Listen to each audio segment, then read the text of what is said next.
ఇక చివరన ఉన్నాయి కొన్ని. ఈ గోల్డెన్ లైట్ లోనే మనం మంచి ఫోటోస్ అయితే తీయడానికి బాగుంటుంది. ఇది వచ్చరికి మెయిల్. మన వెహికల్ అయితే ఆపేశారు. మీకు అక్కడ చూస్తున్నారు కదా, చిన్న గ్రాస్ లాగా అనిపిస్తుంది కదా పైన గడ్డిలాగా. ఆ లొకేషన్ లో అయితే వాటి డెన్ అయితే ఉంది. ఇప్పుడు మనం ఎక్కడ ఉన్నాం అనుకున్నారు? రొల్లపాడు బర్డ్ శాంచురీ.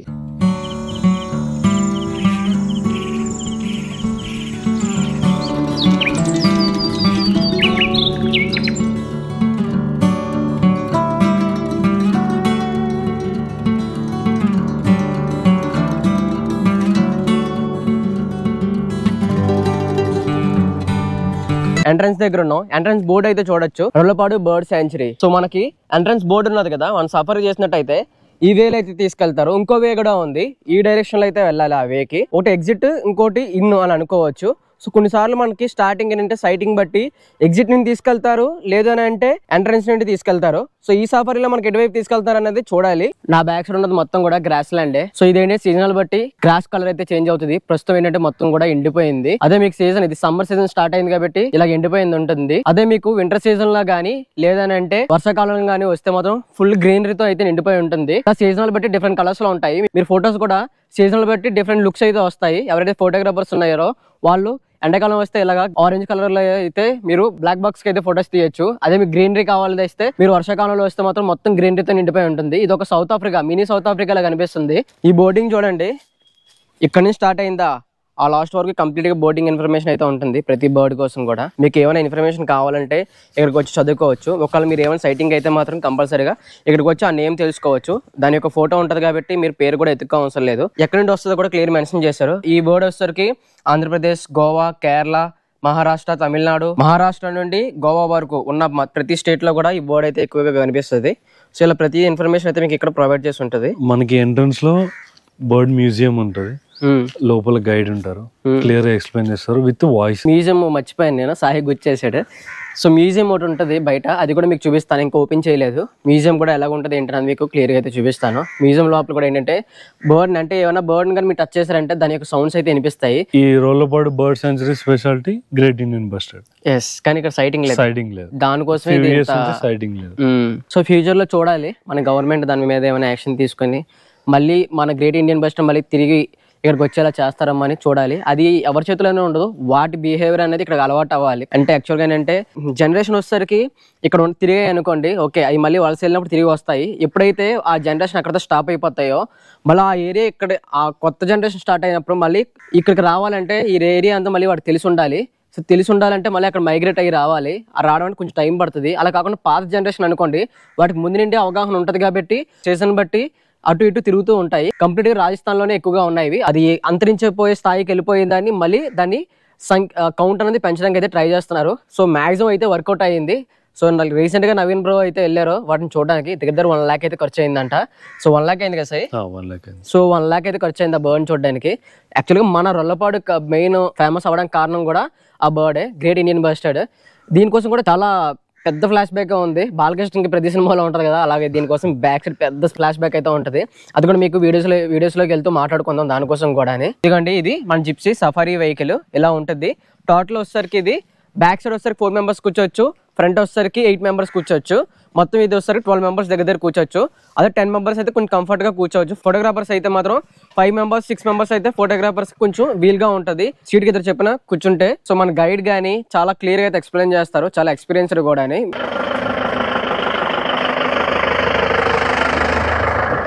సో మన సఫారీ అయితే ఇప్పుడే స్టార్ట్ అయ్యింది. మనం ఈ రోజు వెళ్తుంది ఎగ్జిట్ గేట్ నుండి అయితే వెళ్తున్నాము. చెప్పాను కదా 2 gates ఉంటాయి, ఒకటి ఇన్ గేట్, ఇంకోటి అవుట్ గేట్. ఎగ్జిట్ గేట్ అంటే ఎటువంటి గేట్ గానీ ఏమీ ఉండదు. ఇన్ గేట్ కి అయితే మీకు గేట్ అయితే ఉంటుంది. ఎంట్రన్స్ బోర్డ్ అయితే రొల్లపాడు వెల్కమ్ టు రొల్లపాడు బర్డ్ శాంచురీ అని చెప్పి మీకు గేట్ అయితే ఉంటుంది. సో మనతో పాటు ఉన్నది మొత్తం వదిన, సాయి వాళ్ళ వైఫ్, మా బుడ్డోళ్ళు.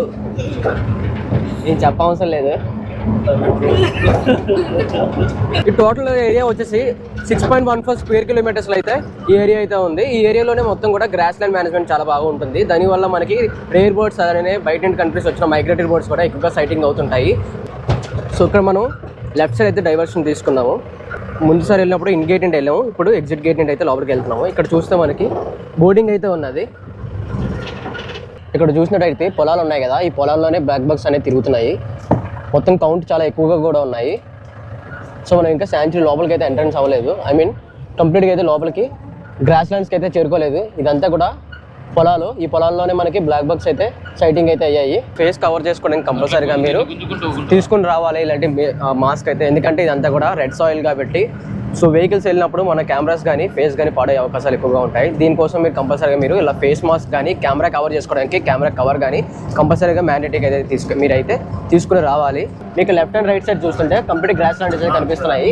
ఇవన్నీ ఇప్పుడు డ్రై అయిపోయాయి. నార్మల్ వింటర్ సీజన్లో కానీ లేదంటే వర్షాకాలంలో కానీ మీకు బాగా గ్రీనరీగా అయితే కనిపిస్తుంది. ఇప్పుడు కంప్లీట్గా ఆపోజిట్. సో ఇప్పుడు మళ్ళీ డైవర్షన్ తీసుకుని మనం గ్రాస్ ల్యాండ్ లోపలికి అయితే వెళ్తున్నాం. ఇప్పటివరకు ఏదైతే మనం పబ్లిక్ అండ్ రొల్లపాడు శాంచురీ వాళ్ళు యూజ్ చేస్తారో ఆ డైరెక్షన్ నుండి ఓన్లీ రొల్లపాడు డైరెక్షన్కి అయితే డైవర్షన్ అయితే తీసుకున్నాము. వన్స్ గ్రాస్ ల్యాండ్ లోపలికి ఎంటర్ అయిన తర్వాత మీకు ఎటువంటి తార్ రోడ్స్ కానీ అలాంటి ఆర్టిఫిషియల్ రోడ్స్ కానీ ఉండవు. కంప్లీట్గా మీకు ఇలాగా మట్టి రోడ్డే ఉంటుంది. ఈ రోడ్ని యూజ్ చేస్తే మనం ఈ సఫరీ అయితే కంప్లీట్ చేస్తాము. ఇది చిన్న ప్రాబ్లం ఏంటంటే మనం వెహికల్లో వెళ్తున్నప్పుడు చాలా కుదుపులు ఉంటాయి. మామూలు సఫరీస్ చేసే కన్నా ఈ సఫరీ కొంచెం ఎక్కువగా వెహికల్ అయితే ఊగుతుంది. దీనివల్ల ఏంటంటే ఫొటోస్ తీసినప్పుడు మూవింగ్లో చాలా ఇబ్బందిగా ఉంటుంది. ఫొటోస్ నార్మల్గా తీయడమే కష్టం, అలాంటిది ఇలా వెహికల్ మూవ్ అవుతున్నప్పుడు ఫొటోస్ తీయడం అంటే ఇంకా కష్టం. సో మనం వెహికల్ ఆగిన తర్వాత మనం కంప్లీట్గా ఫొటోస్ అయితే తీసుకోవడానికి అయితే అవుతుంది. వెహికల్ మూవ్ అవుతూ ఫొటోస్ తీయడానికి అయితే అవ్వదు. ఇంకోటి ఏంటంటే ఇలా పట్టుకోకుండా మనం వెహికల్ ఉన్నా సరే కష్టమే, ఎందుకంటే ఈ రోడ్ అనేది అలా ఉంటుంది. ఇవన్నీ మట్టి రోడ్లు కాబట్టి మనకి వెహికల్ అనేది ఎక్కువగా ఊగుతుంది. సో సన్ రైజ్ అయితే చూడొచ్చు మీరు. చూడండి గోల్డెన్ లైటింగ్ ఎలా ఉందో కంప్లీట్గా.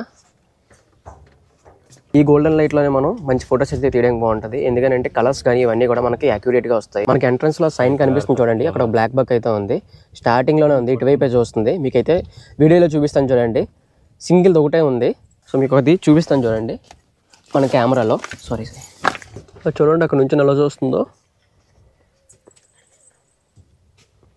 సింగిల్ ఉంది, ఇది ఒకటే ఉంది. ఇది వచ్చేసరికి మెయిల్.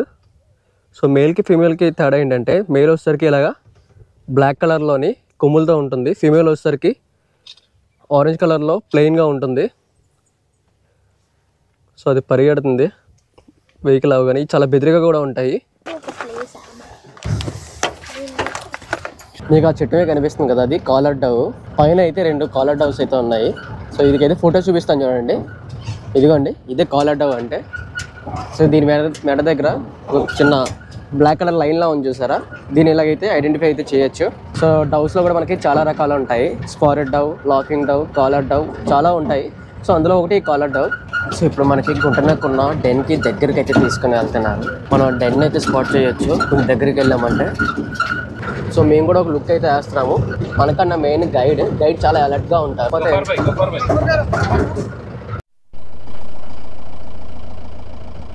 మన వెహికల్ అయితే ఆపేశారు. రీజన్ వచ్చి గుంటనక్క యొక్క డన్ దగ్గరికి అయితే వచ్చాము. ఇది చాలా బెదిరిగా కూడా ఉంటాయి. సో మేము వాటికి చాలా దూరంగా ఉన్నాము. ఇక్కడ నుంచి అయితే సైడ్ చేసి చూస్తున్నారు ఒకసారి బైనా గ్లాస్లో, అదేమన్నా అక్కడ ఉన్నదా లేదా అనేది. ఎందుకంటే ఈ గ్రాస్ ల్యాండ్లో అది కలిసిపోతుంది. మనం డైరెక్ట్గా కళ్ళతో చూస్తే కనిపించదు, అది ఈ మట్టి రంగులోనే అది కలిసిపోతుంది. చాలా చిన్నగా కూడా ఉంటాయి ఇవి. మీకు అక్కడ చూస్తున్నారు కదా చిన్న గ్రాస్ లాగా అనిపిస్తుంది కదా పైన గడ్డిలాగా. ఆ లొకేషన్లో అయితే వాటి డెన్ అయితే ఉంది, అక్కడే స్పాట్ చేయొచ్చు. అదిగోండి అక్కడే ఉంది, మీకు మన కెమెరాలో పెట్టి చూపిస్తాను చూడండి. సో పైన అక్కడ పడుకొని అయితే ఉంది. ఇది కనిపిస్తుంది కదా, ఇది వారి డెన్. ఇలాగా మట్టి దిబ్బల మీద కన్నాలు చేసుకుని పిల్లలు అయితే పెడుతుంటాయి. ఇది ఒకే లొకేషన్లో అయితే పిల్లలు అయితే ఉంచదు. ఒకసారి కానీ వాటికి ఏమైనా హాని కలుగుతుందని అనుకుంటే మాత్రం కంపల్సరీగా వాటి లొకేషన్ అయితే చేంజ్ చేస్తుంది. సో ఇక్కడ ఒక కన్నం నుండి మరో కన్నానికి వెళ్ళడానికి అండర్ గ్రౌండ్ నుండి అయితే వే అయితే ఉంటుంది వీటికి. ఇలాగా మొత్తం ఏదైతే పొడవు ఉందో పొడవు మొత్తం కూడా హోల్ రంధ్రాలు చేసుకుని ఒకదాని నుంచి ఒకదానికి బయటికి రావడానికి ఒక 4-5 ఎగ్జిట్స్ అయితే ఇవి పెట్టుకుంటాయి. ఒకవేళ మనం ఫస్ట్ ఎగ్జిట్ దగ్గర కానీ వాటికి హాని కలిగిందంటే వాటి పిల్లల్ని సెకండ్ ఎగ్జిట్ నుండి బయటకు అయితే తీసుకెళ్ళిపోతుంటాయి. ఇలాగా వాటి పిల్లల్ని ఏంటంటే ఒక లొకేషన్ నుండి వేరే లొకేషన్కి షిఫ్ట్ చేస్తుంటాయి. సో మనం వాటికి బెదరగొట్టకూడదు, అలాగని చెప్పి వాటి ఇబ్బంది పెట్టకుండా మనం ఫొటోస్ అయితే తీసుకోవచ్చు. కానీ వాటికి కానీ ఏమైనా మళ్ళీ హాని కలుగుతుందని మాత్రం అనిపిస్తే ఇక్కడ నుండి షిఫ్ట్ చేసి వేరే లొకేషన్కి అయితే వెళ్ళిపోతుంటాయి. ముందుసారి వచ్చినప్పుడు ఆ డైరెక్షన్లో అయితే మాకు ఉండేవి ఈ ఫాక్సెస్ అనేవి. ఈసారి ఇక్కడైతే గూళ్ళు అయితే పెట్టేవి. ఇంకోటి ఏంటంటే ఇది తల్లి ఉన్నప్పుడే పిల్లలు బయటకు వస్తాయి. ఒకసారి కానీ తల్లి లేదంటే మాత్రం పిల్లలు అయితే డెన్ నుండి అయితే బయటికి రావు. సో ఈ తల్లి కూడా వాటికి హాని కలుగుతుంది అంటే మాత్రం అక్కడ నుండి అయితే వెళ్ళిపోతుంది. మళ్ళీ అది సేఫ్ అన్నప్పుడే మళ్ళీ తిరిగి బ్యాక్ అయితే వస్తుంది. అంతవరకు ఈ పిల్లలు మాత్రం గూళ్ళ లోపలే ఉంటాయి. గూళ్ళ లోపల కూడా వేరే యానిమల్స్ కానీ వీటికి కూడా థ్రెడ్స్ అయితే ఉండే అవకాశాలు ఉంటాయి. ఈ పిల్లలకి ఒకసారి లోపలికి వెళ్తే మాత్రం వీటికి 4-5 వేస్ అయితే ఉంటాయి బయటకి ఎస్కేప్ అవ్వడానికి. వాటిని పిల్లల్ని ఇలాగైతే రక్షించుకుంటాయి ఇవన్నీ కూడా. ఇవ్వండి ఇక్కడ మొదలైంది కదా, ఈ దెబ్బ అంతా కంటిన్యూషన్గా ఒక 3-4 కిలోమీటర్స్ అయితే ఉంటుంది. ఇలా చుట్టూ ఎక్కడ పడితే అక్కడ ఇవి ఈ మట్టి దెబ్బలు అయితే ఉంటాయి. ఇదే దెబ్బల్లో అవి ఏం చేస్తాయంటే లోపలికి రంధ్రాలు చేసేసి ఆ లోపల అయితే పిల్లలు పెడతాయి. ఈ స్టోన్ వాటికి ఏంటంటే లోపల గృహలాగా అయితే యూజ్ అవుతుంది. దీనివల్ల ఇవి ఎక్కువగా ఎంచుకుంటాయి ఇలాంటి ఏరియాస్ని. సో వాటి పక్క నుండే వెళ్తున్నాము. ఈ లోపల మనకి హోల్స్ అయితే ఉంటాయి. ఆ హోల్స్లోనే ఈ పిల్లల్ని అయితే దాస్తుంది. అది కూడా అదే గుంట నాకు ఎక్కట్టాను. 1, 2, 3 రంధ్రాలు అయితే ఉన్నాయి చూసారా. ఫస్ట్ది, సెకండ్ది, థర్డ్ది 3 హోల్స్ ఉన్నాయి. ఈ అండర్ గ్రౌండ్ నుండి కింద నుండి కన్నాలు తవ్వేస్తుంటాయి. ఆ గొయ్యలు తవ్వేసి ఆ లోపల నుండి పిల్లల్ని అయితే తీసుకుని వెళ్తుంటాయి చూసారా. ఇలాంటి చాలా ఉన్నాయి. ఇప్పుడు మనం స్పాట్ చేసిన గుంట నాకు కూడా ఆ హోల్ దగ్గరే. సో పిల్లల్ని అయితే మనం స్పాట్ చేయలేదు, ఎందుకంటే పిల్లలు చాలా బెదిరిగా ఉన్నాయి, లోపలికి వెళ్ళిపోయాయి. ఓన్లీ మనం దాన్ని తల్లినే మాత్రం స్పాట్ చేయగలిగాము. అది కూడా ఏంటంటే పరిగెట్టింది. ఇక్కడ కనిపిస్తున్నాయి కదా, ఇలా కొమ్ములు ఉన్నాయి. వచ్చేసరికి మెయిల్, నార్మల్ ప్లెయిన్గా ఉన్నవి ఫీమేల్. ఈ మేల్కి ఫీమేల్కి తేడా ఏంటంటే మేల్కి వచ్చేసరికి కొమ్ములు ఉండి బ్లాక్ కలర్లో ఉంటాయి. ఫీమేల్ వచ్చేసరికి ప్లెయిన్గా ఉంటాయి, కొమ్ములు అయితే ఉండవు వీటికి. వీటి కలర్ కూడా మేల్కి ఫీమేల్కి తేడా ఉంటుంది. అవి చూడండి ఎలా ఎగురుతున్నాయి, ఎంత ఫాస్ట్గా పరిగెడుతున్నాయి చూడండి. ఈ దగ్గర 5 feet హైట్ అయితే ఎగురగలమంట పైకి. చూస్తున్నారు కదా కౌంట్ ఎలా ఉందో. ఇలాగా గుంపుగా ఉంటుంటాయి. వీటి టెరిటరీ ఫైట్స్ కూడా అవుతుంటాయి ఒకదానికి ఒకటి. అవును అక్కడ 2 దెబ్బలాడుకుంటున్నాయి కదా, ఇది చాలాసేపు నుండి జరుగుతుంది. ఈ రెండాటి మధ్య అయిన ఫైట్. సో ఇలా 2 దెబ్బలాడుకున్న టైంలోనే మధ్యలో ఏదైతే పెద్దది ఉందో అది వచ్చి రక్షిస్తుందంట, అంటే 2ని విడిపిస్తుందంట దెబ్బలాడుకోకుండా. సో ఇలాగ ఏంటంటే మనకు పెద్దలు ఉంటారు కదా, అలాగా ఇందులోని 2 దెబ్బలాడుకుంటున్నప్పుడు 3వది వచ్చి విడిపిస్తుంది ఫైట్లోంచి. ఇవి చూడండి ఎంత స్ట్రాంగ్గా దెబ్బలాడుకుంటున్నాయో. అక్కడెక్కడో దెబ్బలాడుకుంటే ఇక్కడ సౌండ్ వస్తుంది. చెట్టు కనిపిస్తుంది కదా, దాని పేరు వచ్చేసరికి మోతికన్న. సో దాన్ని వచ్చేసరికి మోదిగా అంటారంట, అంటే ఇస్తరాకుల చెట్టు అని కూడా. దాని ఆకులతో ఇస్తరాకులు తయారు చేస్తారు. పువ్వులు చూడండి ఎంత అట్రాక్టివ్ గా ఉన్నాయో. దాని మీద ఏంటంటే కామన్ మైనా అలానే బ్రాహ్మణి స్టర్లింగ్ కూడా ఉన్నాయి. సో ఇక్కడ కనిపిస్తాయి చూసారా, పైనాపిల్ ట్రీ టైప్ లో ఉన్నాయి కదా, పైనాపిల్ చెట్లలో ఉన్నాయి కదా, ఇవన్నీ కూడా నార్ కలమంద అంటారంట. అవ్వండి. సో పాము యొక్క పొరలు ఉంటాయి కదా, అవి తీసుకోవడానికి వీలుగా ఉంటాయి, అందుకని ఇలాంటి చెట్లలో ఎక్కువగా తిరుగుతుంటాయి పాములు. వీరు ఫైర్ నుండి గ్రాస్ని కాపాడడానికి ఫైర్ లైన్ మెథడ్ అయితే యూజ్ చేస్తారు. ఒక 7 feet 8 feet అలాగా ఏం చేస్తారంటే ఏదైతే మనకి గ్రాస్ ల్యాండ్ ఉంటుందో చుట్టూ సరౌండింగ్స్ మొత్తం కూడా ముందుగానే కాల్ చేస్తారు. ఎందుకనంటే ఒకవేళ ఫైర్ ఇన్సిడెంట్స్ ఏమన్నా అయితే మాత్రం మిగతా వాటికి స్ప్రెడ్ అవ్వకుండా ఇలా చేస్తారు. సో ఇలాగ ఫైర్ యాక్సిడెంట్స్ నుండి ఇలాగా కాపాడుతారు. మనకి ఇక్కడ వాచ్ టవర్స్ కూడా ఉంటాయి. ఈ వాచ్ టవర్ ఎక్కి మనం చుట్టూ సరౌండింగ్స్ అయితే అబ్జర్వ్ చేయొచ్చు. చూసారా గ్రాస్ మనకి ఈ సైజ్ అయితే గ్రాస్ మనకి పెరిగింది. ఈ సీజనల్లోని మనకి ఈ కలర్లో ఉంది కదా. నార్మల్గా ఏంటంటే ఇదంతా వర్షాకాలం వచ్చేసరికి ఇంత హైట్ అయితే ఉండదు, మళ్ళీ కొత్త గ్రాస్ అయితే వస్తుంది. ఈ గ్రాస్ అయితే ఎండిపోయిన తర్వాత ఇదిగోండి ఇప్పుడు మనం వాచ్ టవర్ దగ్గర ఉన్నాము చూసారా. Welcome to Rollapadu wild life sanctuary. చూసావా ఒక ఫ్లోరికాన్, బ్లాక్ బగ్ అలాగనే గ్రేట్ ఇండియన్ బస్టర్డ్ 3 పెయింటింగ్స్ అయితే వేసి పెట్టారు. ఈ 3 ఇక్కడ చాలా ఫేమస్. ఫోటోగ్రాఫర్స్కి ఇవి కనిపెడితే పండగకి కామన్గా మనకి ఎలాగో బ్లాక్ బక్ అయితే కనిపిస్తుంది. ఇప్పుడు వాచ్ టవర్ అయితే ఎక్కి చూపిస్తాను మీకు ఎలా ఉన్నది అన్నది.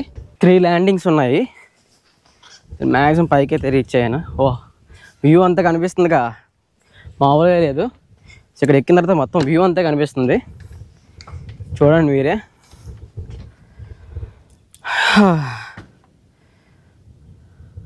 మొత్తం కర్నూలు అంతా ఇక్కడే ఉన్నట్టుంది. సో మ్యాక్సిమం ఇది చాలా హైట్ ఉంటుంది కింద నుండి.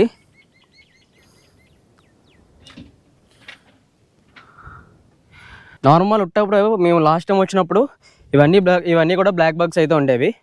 ఇక్కడ నుండి వ్యూ మామూలుగా లేదు కదా, ఎక్సలెంట్గా ఉంది. ఇవ్వండి చివారిని ఉన్నాయి కొన్ని కనిపిస్తున్నాయా, ఇవ్వండి అక్కడ కొన్ని ఉన్నాయి.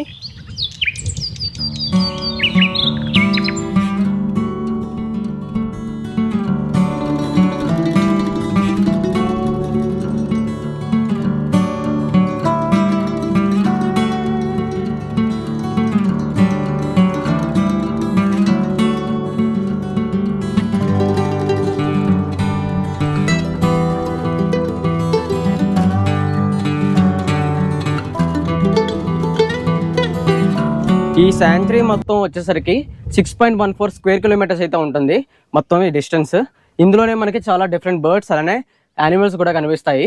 ఈ శాంచురీ వచ్చేసరికి మనకి 1988లో అయితే ఎస్టాబ్లిష్ చేశారు. మెయిన్ దీనికి ఎస్టాబ్లిష్ చేయడానికి కారణం ది గ్రేట్ ఇండియన్ బస్టర్డ్ కోసం. ఈ గ్రేట్ ఇండియన్ బస్టర్డ్ ఏంటంటే అంతరించిపోయే స్ట్రీట్ గా అయితే వెళ్ళిపోయింది. మన ఇండియాలోని రెండే లొకేషన్ లో ఉంటది ఈ గ్రేట్ ఇండియన్ బస్టర్డ్ అనేది. ఒకటి కర్నూలు రొల్లపాడులో, అంటే ఇక్కడ మనం ఉన్న దగ్గర. రెండోది వచ్చేసరికి రాజస్థాన్లో. ఈ రెండు లొకేషన్లోనే మనకి ఈ బర్డ్ కనిపిస్తుంది. సో మనకి ఈ బర్డ్ని కాపాడడం కోసం అని చెప్పి మన ఏపీ గవర్నమెంట్ ముందుకు వచ్చి 1988లో ఇది స్టార్ట్ చేసింది. కానీ అప్పటికి ఇది సంఖ్య తగ్గిపోవడం మొదలైంది. తర్వాత లాస్ట్ సైటింగ్ వచ్చేసరికి నాకు తెలిసి 2017 అనుకుంటా. సో మళ్ళీ మధ్యలో కూడా కనబడింది అని అన్నారు. మరి ఎంతవరకు నిజం అన్నది తెలియదు. సో అప్పటి నుండి ఇంకా మరి అయితే అక్కడ కనిపించలేదు. ఇప్పుడైతే కేవలం రాజస్థాన్ మాత్రమే ఈ సైటింగ్ అయితే అవుతుంది. మరి చూడాలి మళ్ళీ ఎప్పుడైనా కనిపిస్తుందో ఏంటి అన్నది. ఇంకోటి ఏంటంటే మన నేషనల్ బర్డ్ వచ్చేసరికి నెమలి కదా. నెమలి కన్నా ముందు దీన్ని అయితే అనుకున్నారు ది గ్రేట్ ఇండియన్ బస్టర్డ్ని. కాకపోతే ఏంటంటే దీని పేరు వల్ల దానికైతే నేషనల్ బర్డ్ కింద అయితే రాలేదు. తెలిసిందేగా ది గ్రేట్ ఇండియన్ బస్టర్డ్ అంటే.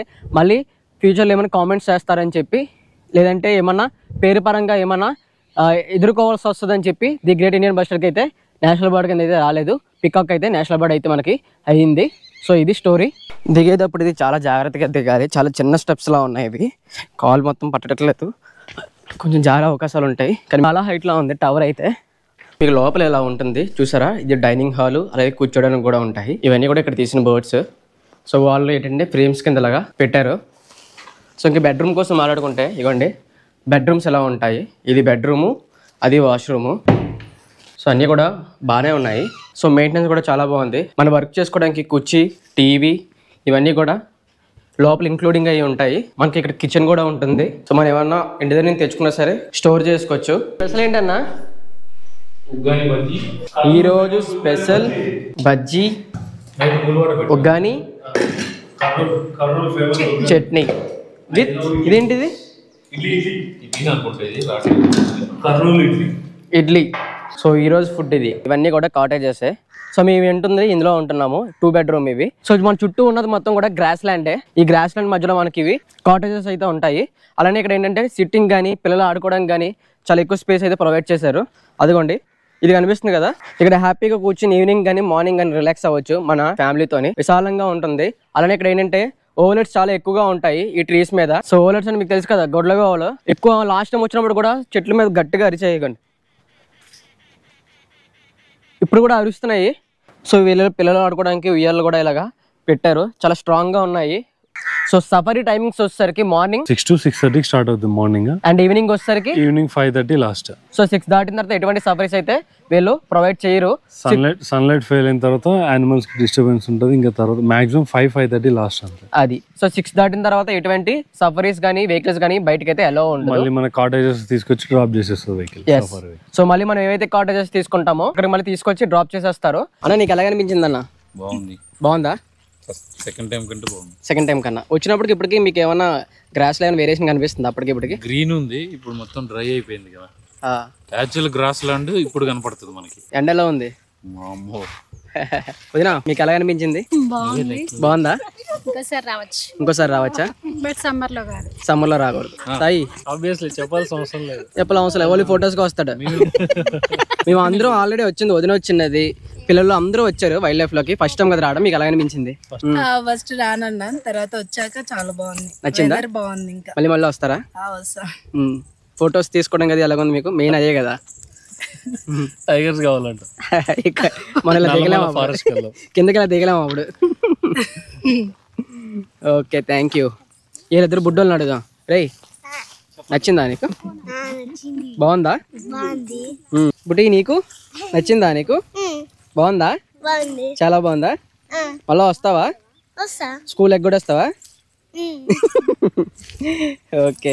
మీకు బ్లాగ్ మొత్తం నచ్చింది అనుకుంటున్నా. మీకు ఎలాగ అనిపించిందో కింద కామెంట్లో చెప్పండి. మీ ఇక్కడికైతే చాలా కష్టపడాల్సి వచ్చింది. ఈవెన్ ఎందుకంటే 1 ఫొటోస్ తీయాలి, 2 వీడియోస్ తీయాలి, 3 మీకు ఎక్స్ప్లెయిన్ చేయాలి. ఈ 2 కెమెరా, అలానే నేను యూస్ చేస్తున్న బ్లాగింగ్ కెమెరా, తర్వాత ఇవన్నీ కూడా ఆపరేట్ చేయడం అంటే కొంచెం కష్టమే. కానీ మీకోసం కంప్లీట్ రిజల్ట్ ఇవ్వాలనేదే నా కోరిక. మ్యాక్సిమం రిజల్ట్ అయితే ఇచ్చానని అనుకుంటున్నా. మీకు ఎలాగ అనిపించిందో కింద కామెంట్లో చెప్పండి. మీ ఫ్యామిలీతో కానీ ఫ్రెండ్స్తో కానీ మీరు ఇలాంటి లొకేషన్స్ అయితే విజిట్ చేయొచ్చు. చాలా మనశ్శాంతిగా పీస్ఫుల్గా కూడా ఉంటుంది. సో మీరు నచ్చింది అనుకున్నా. ఇక్కడ వ్లాగ్ అయితే ఎండ్ చేస్తున్నా. Sign off Telugu photography vlogs. మళ్ళీ నెక్స్ట్ వ్లాగ్లో అయితే కలుస్తాం.